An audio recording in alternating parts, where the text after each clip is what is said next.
we're going to be talking about space exploration too, and not just all gloom and doom. But while we're on the subject, what can the average person, I think a lot of average people have heard a lot about this as the environmental and nuclear threat have been pounded in, and we at CNN continue to raise the alarm cry. But what can the average citizen do about it?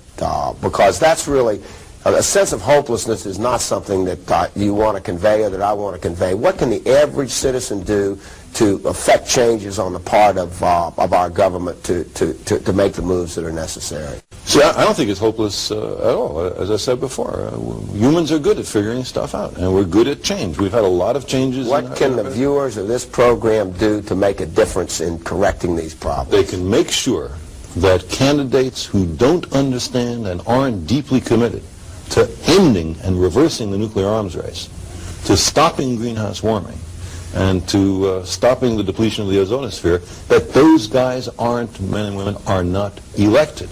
It's not enough to have a candidate say, I'm an environmentalist. In what way are you an environmentalist, Mr. or Ms. candidate? Take a look at the most recent election.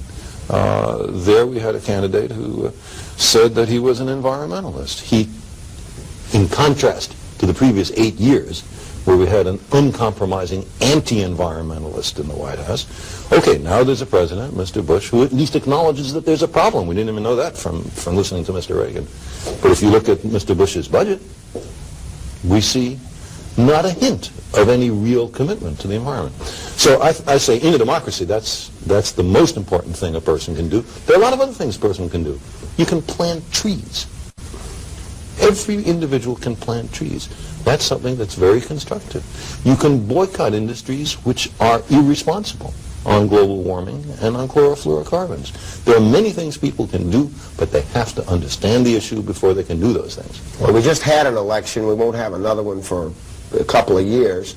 Do you have any faith in writing letters to your congressmen and senators? A lot of people believe that has some effect.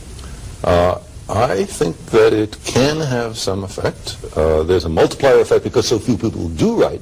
Those who do, the congressional staff says, hey, there must be 10 or 100 times many people who agree with this letter, but who haven't written to us. So that's important, but that's not nearly enough. People have to inform themselves. They have to understand these issues, and this then relates to the whole problem of Americans not understanding science, not understanding mathematics, not being able to read, not know geography.